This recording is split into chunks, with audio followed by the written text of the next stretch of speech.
The Mcc Stem is a group of men who run organisations who are large employers of STEM skills, who have elected to stand up for change, to work with women, stand beside women to drive change.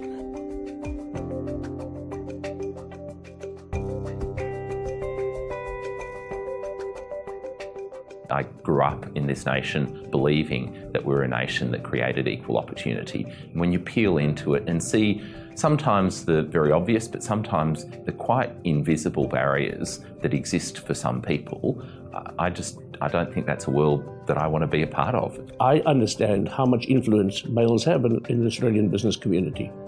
So if we don't use our influence to change it, who is going to do it?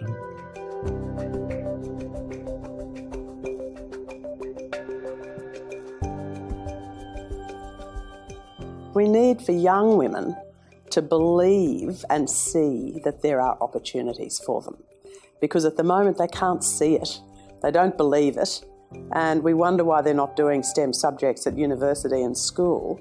They just cannot see a future through a STEM lens. Diversity literally is the compass that navigates innovation. There is just certain perceptions in society that are very ingrained from the time we grow up.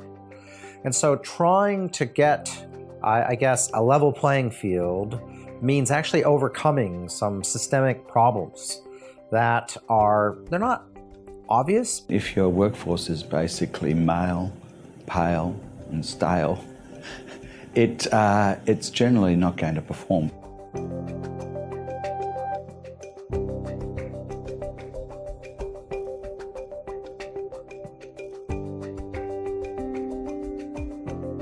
The system is taking in roughly equal calibre, equal numbers of people, yet by the time those people work through the system, the representation is quite dramatically distorted, particularly in STEM areas. Are we providing the flexibility and support at that time that keep people engaged in their career?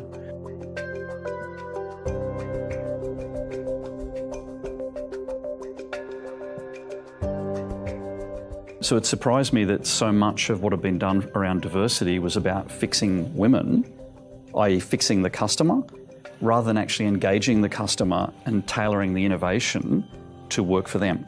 We're not scared to talk about things that have failed as well as things that have worked. So it's a really good learning experience for us as leaders. We know that a lot of cultural change takes generations, but we are being more ambitious than that. We're hoping to change things within years, not within decades. So we've got a big campaign for pay parity this year. We're going to try to solve it by June next year. Our maternity and parental leave, we've changed our carers leave, we've changed some of our recruiting processes. We have increased the childcare places at my university from 299 to 452 to be opened next year.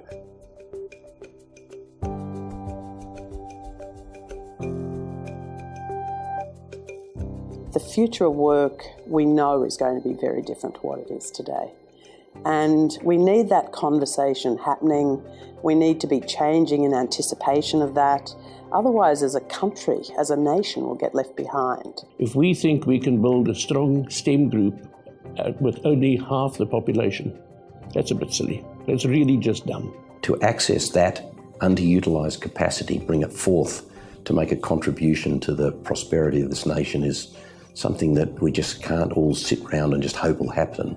We have to help make it happen. Nature is one of the best innovators there is, and nature loves balance, and nature's done a great job of figuring out 50-50 is what works. I think we could learn from that.